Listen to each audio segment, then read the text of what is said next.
Okay, guys. Excuse me. That was a good one. Chili for dinner, man. Anyways, I never fill my own gas on camera. That would be fucking disturbing. Anyways, so we got ourselves a yucky little 2.5 here. It's pretty grimy, so we're just gonna pull it apart for fun. So yeah, the owner, David. So basically, what the deal is here is we're gonna source some parts of this 21 VG. And we're going to take and pull apart this little Yokomo 15 or 18 or whatever it is.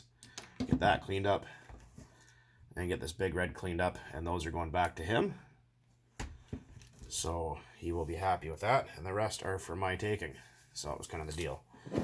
Anywho, so. Well, it's already loose. Let's see.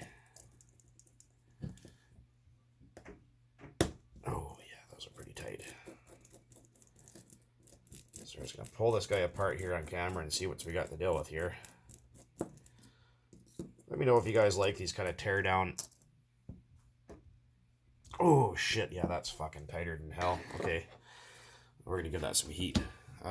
Yeah, let me know if you guys like these kind of shit tear down videos. Look inside, tear down, whatever. If you do, I'll keep making them because we got lots to do, so.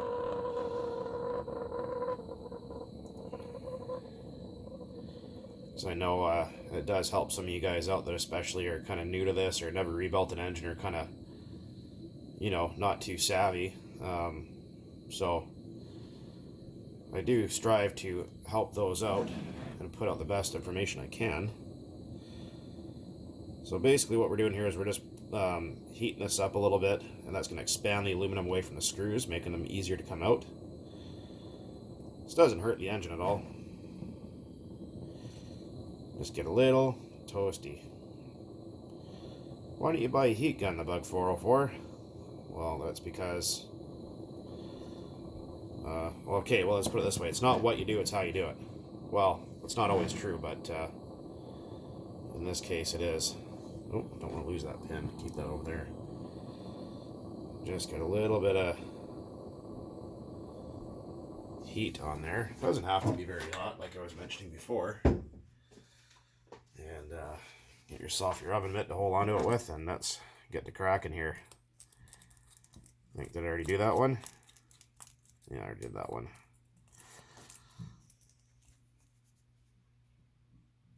Oh, yeah, those are really tight.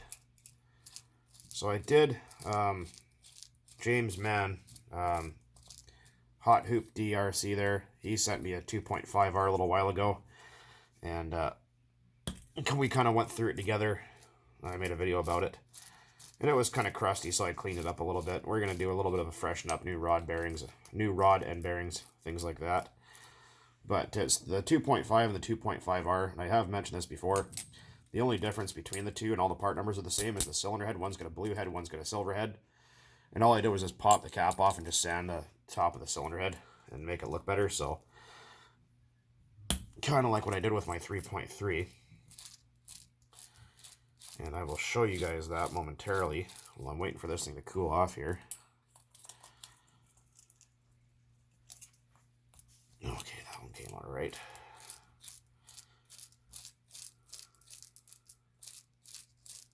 I wonder what that sound is. My screwdrivers. Oh, my wrist is hurting. It's so damn cold. I got a busted wrist. I broke it a few years ago really bad. It didn't heal properly. But anyways, these pop apart here. And you can put your screws in there. So that's what that noise is, if you guys are wondering. I think I got mostly all of them here.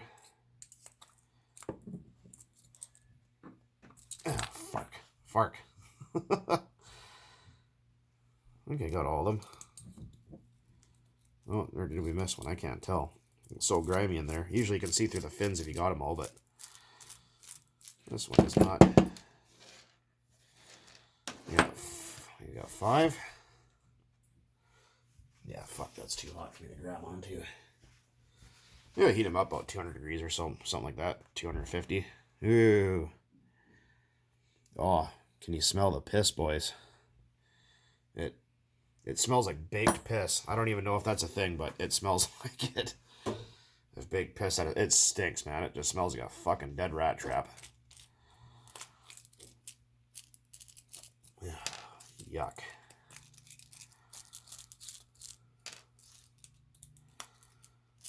Well, let's see. What do you guys reckon? Old rod or new style rod? You guys have seen me talk about this before. I got a new one over there to compare with.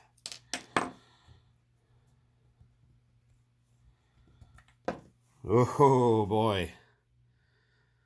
Yep, that's pretty bad.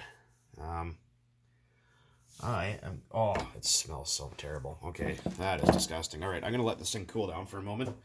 Grab myself a flashlight and my other 2.5, and I'll show you what I'm talking about. Okay, guys.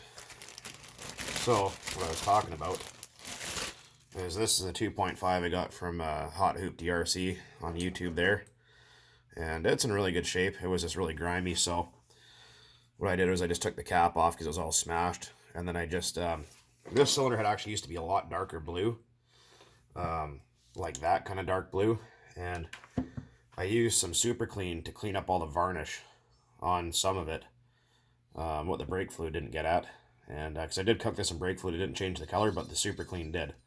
So brake fluid, green antifreeze, simmer it, it won't change the color. Super clean will change the color, so just be careful of that.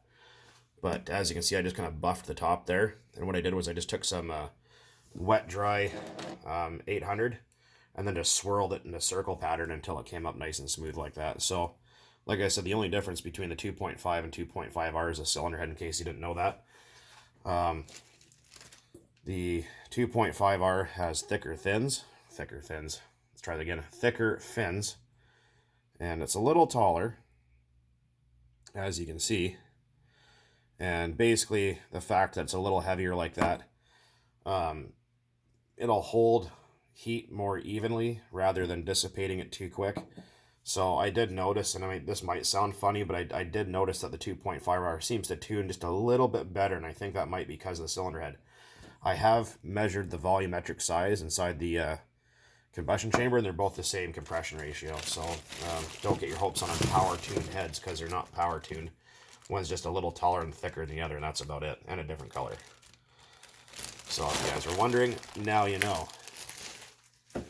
And knowing is half the battle. Insert G.I. Joe reference there. Anyways. So let's see what we got in there. Fucking thing's still hot. Or my hands are just real sensitive, either one. Yeah, that is pretty lovely. It actually doesn't turn all that bad for how gross it is in there. That right there is usually what you get when you plug. Look at all the rust. Look at the gunk. So that right there is usually what happens when you plug your exhaust to shut your engine off and then let it sit.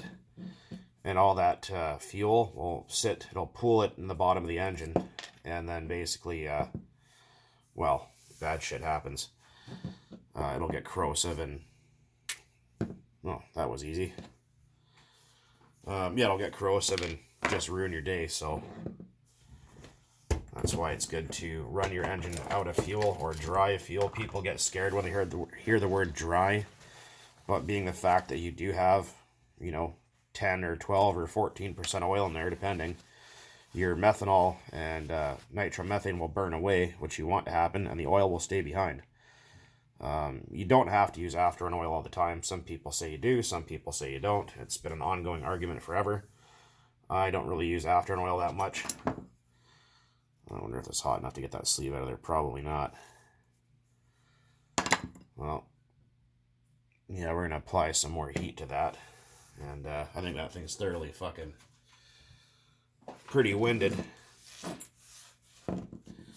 But being the fact it's all there with the block and shit, the crank is probably junk. But if I can find the parts cheap enough, or I might even have them here, another 2.5 to rebuild.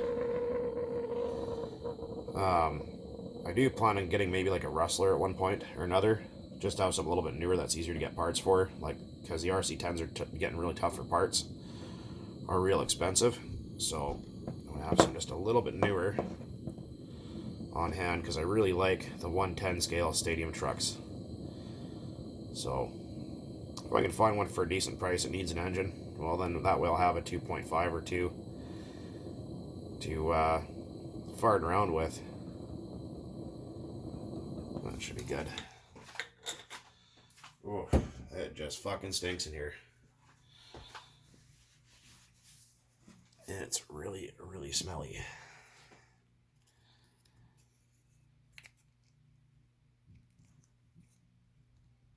Yeah. In a second, I gotta go find my chopstick. Nope, no go.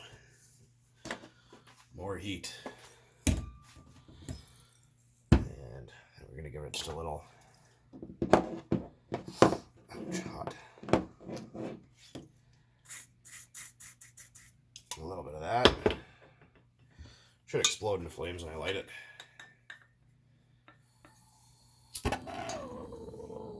There you go. Fire in the hole. Oh, burn down my kitchen. This is a pretty bad scenario with this engine here. I mean, I got another block, so we're fine, but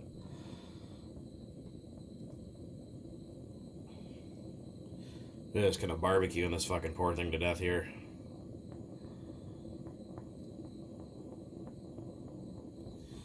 Should be good enough. That's just a W40 burning away. Oh. Oh no. Okay. Anyways. Flambe 2.5. Fuck.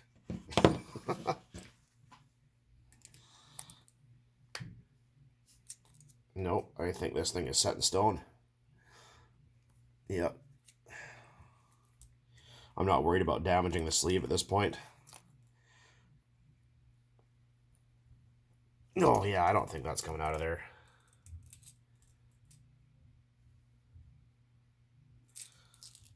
Yeah, no, I have a feeling that is stuck for life, set in stone, if you will. Maybe I'll also get a big screwdriver there. Like I said, this engine's pretty much just a waste. So, see what happens next. Okay, guys, we're back. I do not recommend ever doing this to any engine. But since this thing is trashed, we'll see if we can't pop that sleeve up. Might be able to get that screwdriver, might possibly be too big, but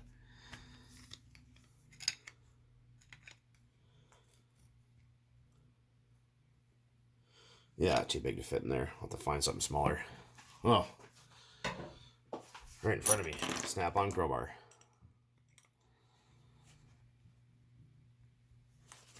Oh yeah, that's nope. They just broke the bottom of the sleeve. Ouch. Yeah, it's not coming out of there. That thing is yeah, that's it. It's never coming apart again. Nope. Yeah, that's the end of that. Well, since we're at the point of no return, we might as well heat it up some more. It's got some usable parts. I don't think this thing's ever going to come apart. I'd be really, really surprised if it ever did. Like I said, this is completely the wrong way to do it. It's fine to use a little heat to get things apart, but I mean, if you have to break out a crowbar to get the sleeve out, there's definitely a fucking problem. Yeah, this thing's just a write-off. This is just basically a for fun video, to see if I can actually get it apart. And that's pretty much it.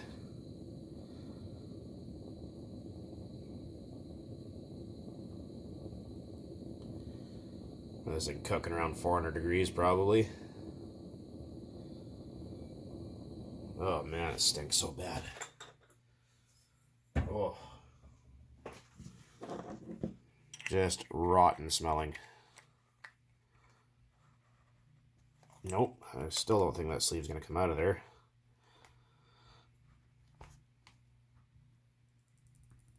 Nope, that's it. That's freaking... Oof. God, I can't stand that smell. It's such a gross, like, just old, like, rusty steel and, like, old varnicized disgust.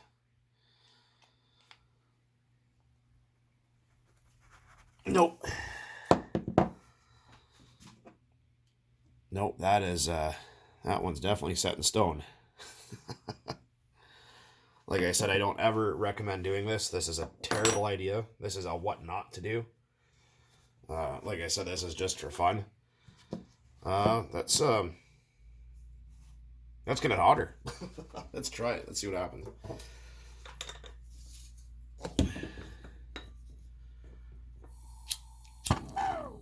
Okay, I'm gonna go get some actual penetrating oil here because WD-40 just ain't cutting the mustard. Ain't cutting the mustard. If in fact there's actually any mustard to be cut. This stuff right here is a lifesaver. It's amazing.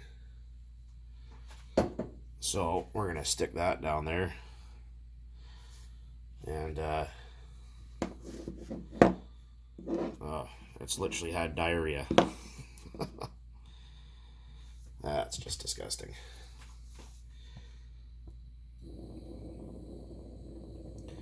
So we're just get this thing a little bit hotter than we had it before. Maybe I'll try to trade it back to Traxxas in a bag and see what they do with it.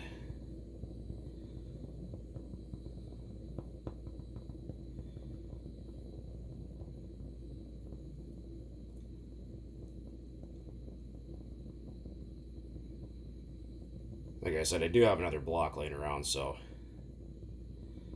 I don't think any of this is going to be salvageable whatsoever.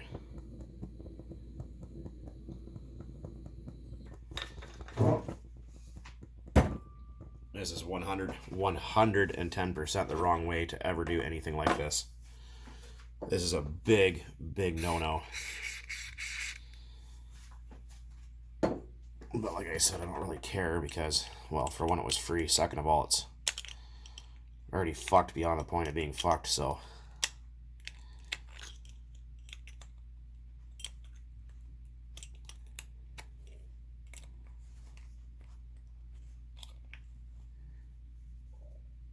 Nope, still won't budge. Oh, it did. Look at that, the sleeve's coming up.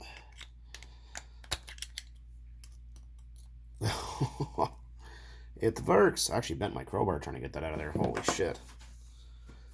That's unreal. I've never had one this bad.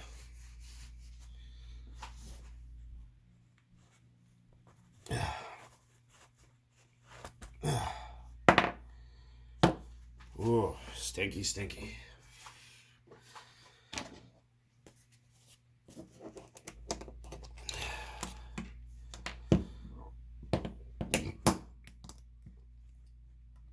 Like I said, this engine's completely trash, so don't follow any of this as an actual, like, good way to do it. Yeah, that's pretty bad.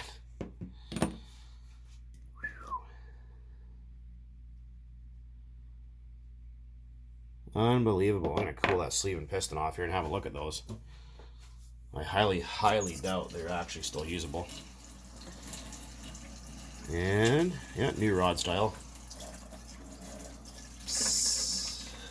Nice and toasty. Alright. Like I said, this is a complete junk engine. We're not concerned about its well-being at this point.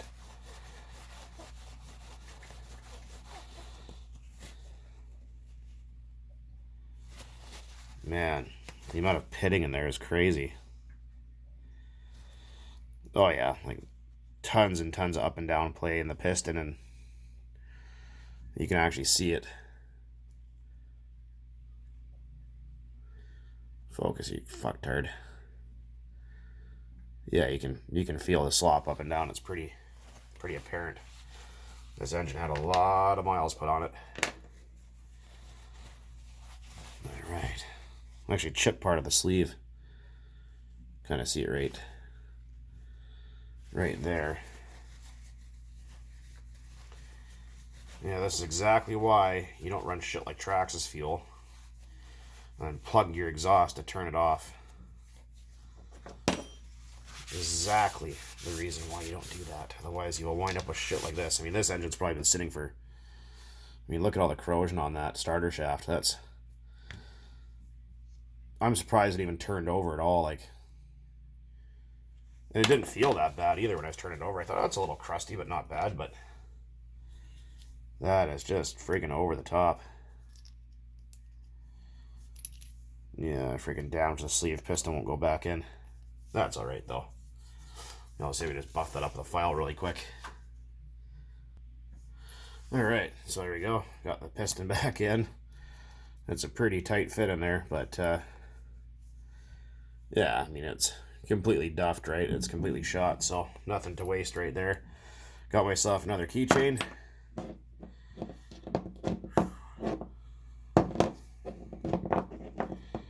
Yeah, keep playing with it. Alright, I'm gonna freaking heat this thing up again and get the bearings out of it just for fun. Alright. Forgot to hit record while I was heating it up. Let's see. Rear bearing.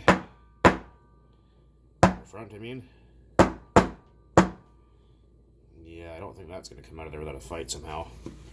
Oh well, I mean, we've already blowtorched the thing enough, so let's blowtorch it some more. Heat up around that casting a little bit.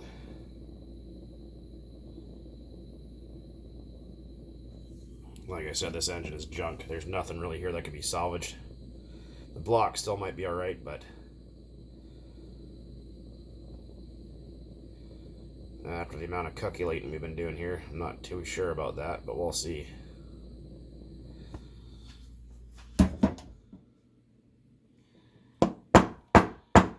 Oh, there you go. Not too bad. There, bearings are out. Oh, man, that just smells fantastic. So what's for dinner? Barbecued 2.5 Traxxas. So, yeah, you guys can see the amount of disgust on the inside. Oh, there's the thingamabobber, but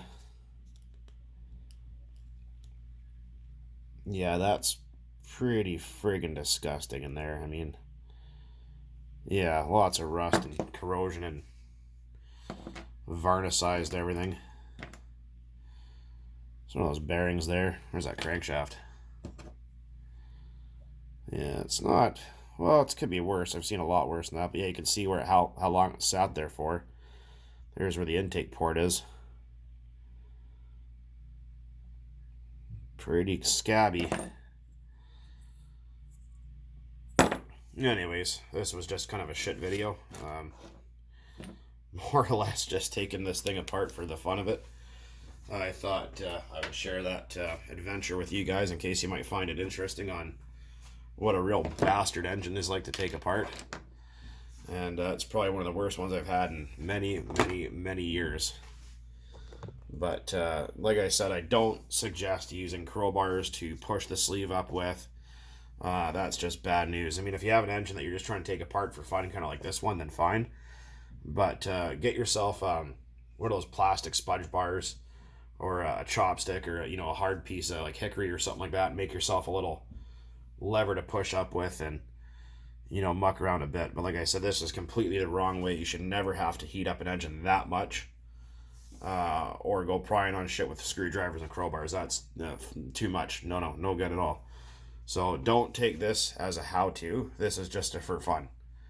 Okay, so let's just get that out of the way here. This is just for fun. That's it. Nothing else. Anyways, guys, hopefully you might have found that exciting or funny or interesting or whatever, but there it is. One very crusty, disgusting 2.5. Anyways, hopefully none of the other ones are that bad, because I got a few yet to take apart. Until next time, guys, keep on burning nitro out there. I look forward to all you guys' comments. You guys are all awesome. And I'm not sure what we'll do with this yet, but might do a future project with it. We'll see. Anyways, guys, later.